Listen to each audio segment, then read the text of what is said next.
kind of seems to me like more and more we're being bypassed, and it's falling on you guys to clear the patients, which I have mixed feelings about. But Me too. be that as it may, it's ultimately the surgeon's decision, right? Because we need a surgeon's order to see people. So when I go to see a total joint patient, I think the first thing is, one, have they had a procedure like this before? And if so, how did it go? Did you have any problems afterwards? Did you get home okay? Did you get a good result? Just so you have that background. If there were problems, that might be a red flag to maybe get some extra help in there early. If they weren't able to go straight home, if they had to be admitted, if anything like that went on. So did you have a previous surgery? How did that go? The next thing is, did you go to the prehab stuff? Because in theory, the joint patients should have had an appointment with a physical therapist beforehand. They should have been assessed for equipment. They should have been issued equipment. They should have been given an exercise program, and just go over that with them. Because if they have, it's really just, okay, now can you tolerate how you feel after the surgery? If they haven't had any of that, I wouldn't mind if that was another reason we got called in, just to make it a little bit easier for you guys, at least to go over the exercise programs and make sure we're using the right assistive device and that kind of thing. Like that.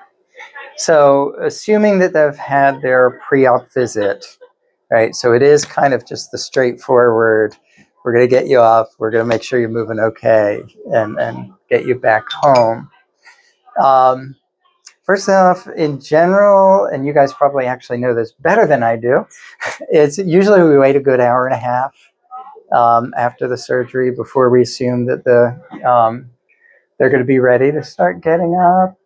I think the feedback I'm getting from therapists right now is sometimes that's been extended. Some people are getting blocks post-operatively, which, again, just kind of delays things there.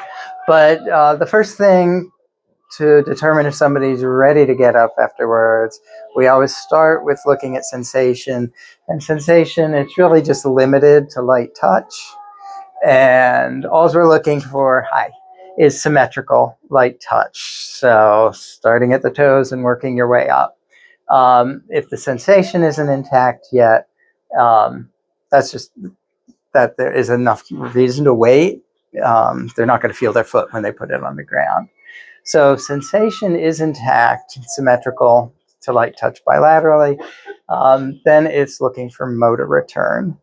And the motor return is super simple. We just look at three things. One, can you do ankle pumps? If you can do an ankle pump, then pull your feet all the way up into dorsiflexion and feel the resistance. So if they have nice resistance to ankle dorsiflexion, then the next thing is a quad set, which, it's just tensing up that thigh muscle, usually to really see the return that they do have. I put my hand underneath the back of their knee and I try to lift their leg up while they're pushing it down. So you can really get a good sense, are they getting a good contraction of their quads? Because that's what's going to control their knee when they stand up.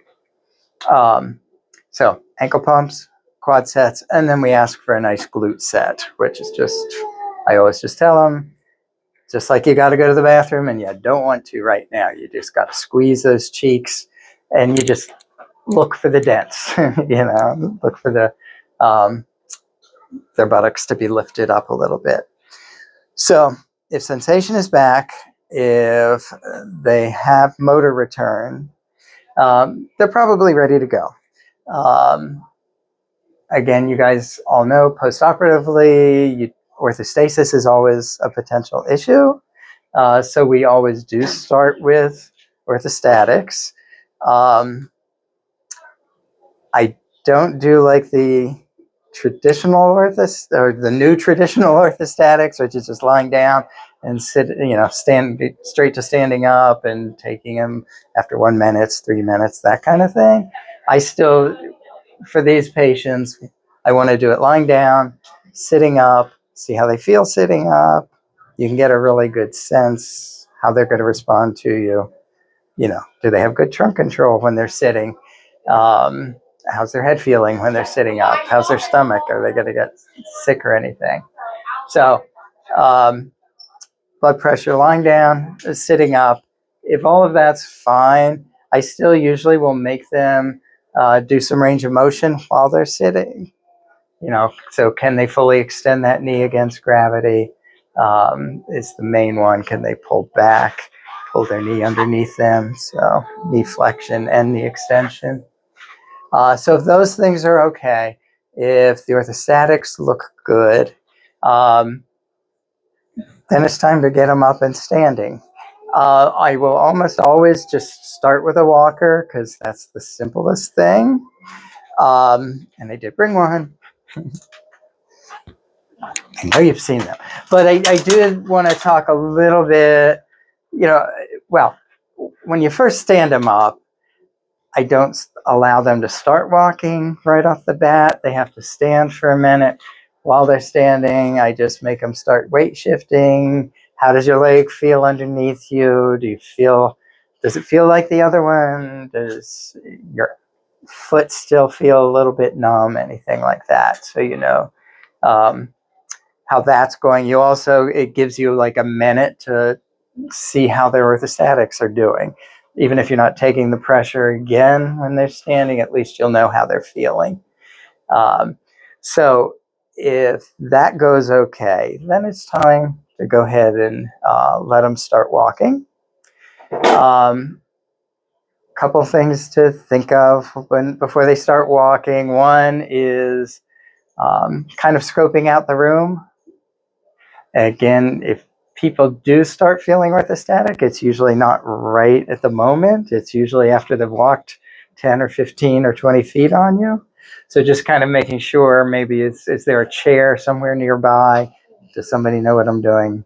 Just in case, because if it's going to happen, it usually happens as you're walking and you've gone on for a little ways. If you're starting with a walker, a couple just quick things. If the equipment is sized right, it's a lot easier for the patient. If you have somebody walking with a walker and the walker's up by their ears, it's not that useful for them. Or if they're bent way over, it's not that useful either. The quickest and easiest guideline is that the top of the walker is basically around the height of their trochanters. So there's just a little bit of a bend in their elbows, but the top should be there. I always tell them that the 4 legs of the walker make a box, and that your toes should always be in the box, right? So no stepping all the way forward, because that throws your balance off, and no walking with the walker way out in front of you or anything. So toes are always in the box, and you always lead off with the operative leg, right? Because if you lead off with the operative leg, it's never kind of caught behind you. It's never being twisted or anything like that. So walker the height of the trochanters, leading with the good leg, and making sure you have something out there if they start feeling bad when they're halfway there. Is it leading with the operated leg, right? That was the first one you got. Yeah, and I don't worry about gait patterns or anything like that. The first time you're getting up, it's just, you're going to have to go to the bathroom before they let you go home. We're going to head towards the bathroom. It's over there. There's a chair halfway in case you can't make it. And I don't care how, I'm just going to kind of follow along and just making sure that one's going first, right? Obviously, if you're thinking discharge, you have to know something about the home environment. And some of the big thing is, do you have to go up and down stairs to get into your house, or once you are inside of your house? Walkers don't work well on stairs at all. There are ways to do it, but It's not good. So if there are stairs involved, it's like, well, can we try with crutches or can we try with a cane? Okay. I always ask them, so family member drives you home, how far do you have to walk from your car to the front door? And how far do you have to go once you're inside the front door? Because that just gives you a sense within the PACU how far you go. Honestly, almost everybody in the world, if they can make it around the nurse's station into the bathroom and back, that's easily far enough to get them back home. All right. If they have to go up and down stairs, and again, if you think somebody's going to struggle, that's another good reason just to call us to keep working with them. But just a couple things with the crutches, and this is not a real, it's not a bad size for me. It's probably a good size for you. What you want to think about with crutches is they're really not meant for you to put weight through your armpits. You'll end up with paresthesias in your hands that can linger. Really, your weight's going through your wrist. There should always be about 2 to 3 inches, fingers widths between the top of the crutch and the bottom of your armpit. Right? So really all you're doing with the crutch is you're pressing it against your chest wall to get balance, and the weight's going through the wrist. Okay. Kind of the handle on the crutch should be in the same spot that the top of the walker was. So you're still aiming for about a trochanteric height for the hand. You're aiming for about 2 to 3 finger lengths below the armpit for the top of the crutch. And again, I'm just always telling them that you're pressing against your chest wall to get balance, and you're putting your weight through your wrists. Okay. The other thing about anytime they're using crutches is and they only have one, but if you think about when your crutches are in front of you, it forms a nice triangle between your legs and the 2 crutches. Okay. That gives you a really good balance. If the crutches are even with your legs, you're in a straight line, the 3 points, so you have much worse balance. So they should always be stepping through the crutch, right, rather than stepping to the crutch. Their balance, they'll be much more stable if they go from a triangle in front of them to a triangle behind them, and then the triangle in front of them. So just as they're walking along, step through the crutch, not to the crutch. Okay, is still just lead with the operative leg. It's just easier that way to always lead with that. Okay, very rarely are people able to go straight from the operating room to a cane, but some can, and sometimes either they have their own cane. Let's say they have their own cane and they have stairs to get in their house, and the stairs have a railing on one side. Then a cane's a good option. The cane gets fitted the same way. It's always that trochanteric height for the top of the cane. Okay. The cane always goes opposite the involved leg. So if the surgery is on the left leg, the cane's on the right hand, and the operative leg and the assistive device go together. So like they're one thing. Okay. People always want to put the cane on the same side that the surgery was on, but that basically shifts their weight over so that they're putting much more of their body's weight on the same side. They just had the surgery. If it's on the opposite side, surgery over here, weight over here, it shifts their center of balance away from the operative leg, and it's a more natural gait pattern. Okay.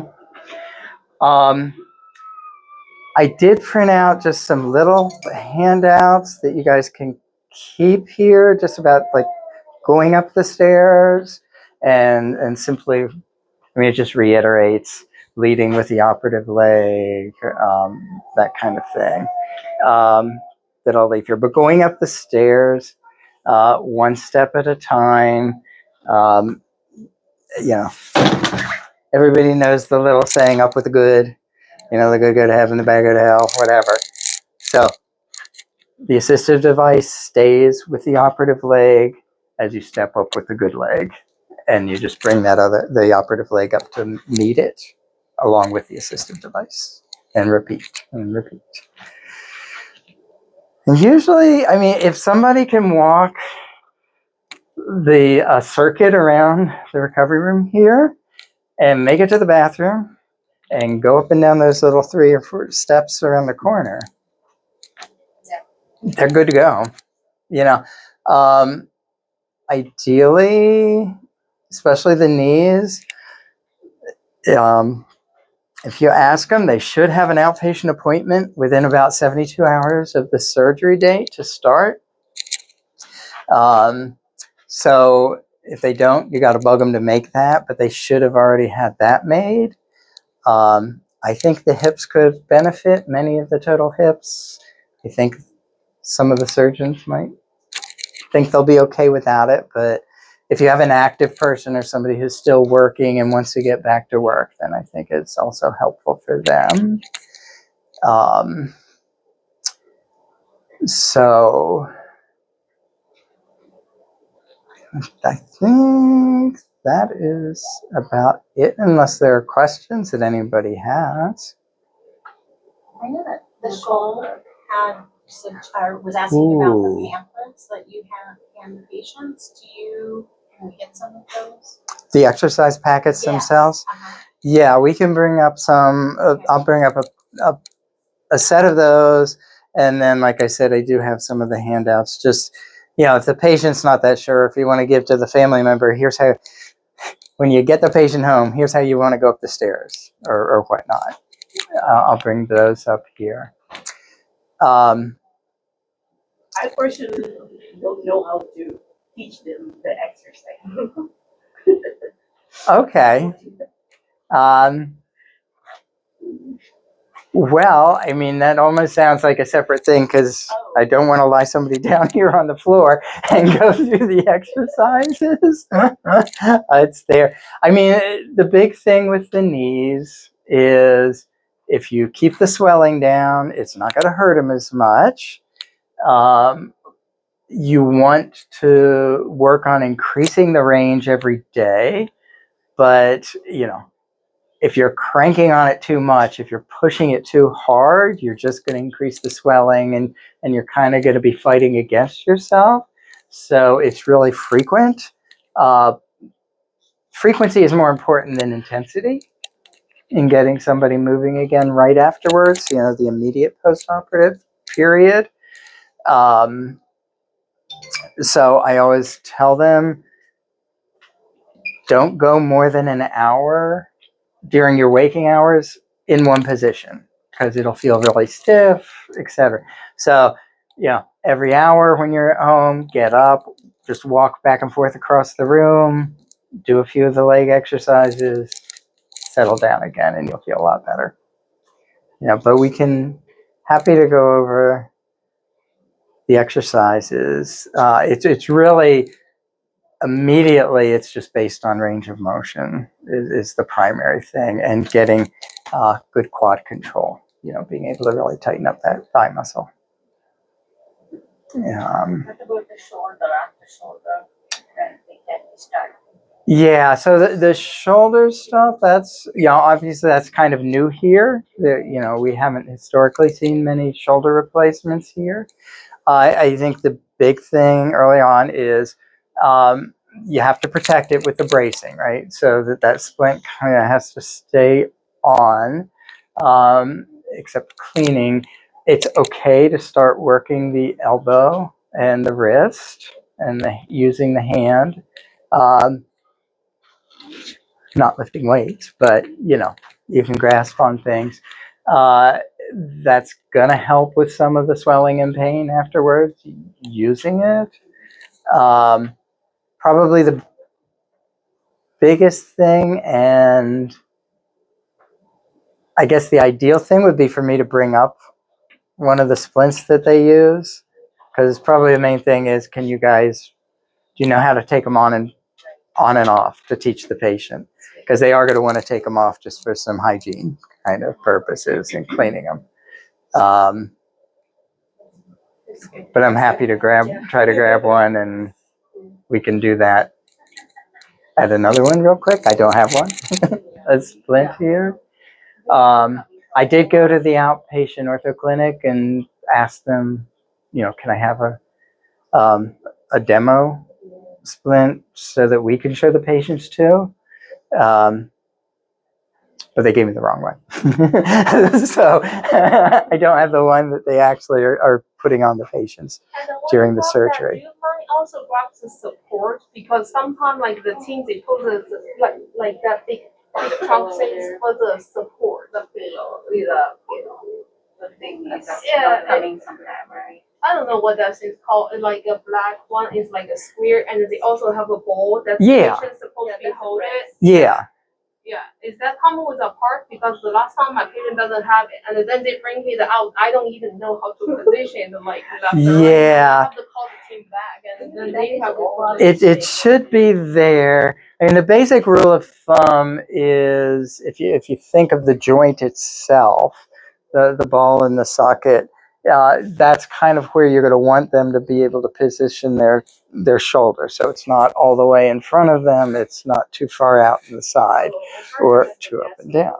For the surgery, because they're just relaxed and they kind of like loosely place it, I feel like. So whenever we stand them up, get them up, it's like nothing is exactly like supported correctly because of their change in position versus how they are when they put it on. Yeah. So I feel like we're having to do a lot of adjustments. So it's like we want to make sure that we're doing the right thing and adjusting it correctly for them. So now I have to, since you opened up your mouth,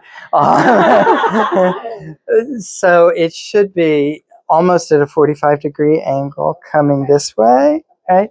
And not all the way up at 90, maybe more like 60 degrees here, and that you can grab hold on here. So if they're putting the on when they're still in the OR, it probably is all the way back here. So you're going to have to get them up, and then you're going to have to cinch it so that it's going to, yeah.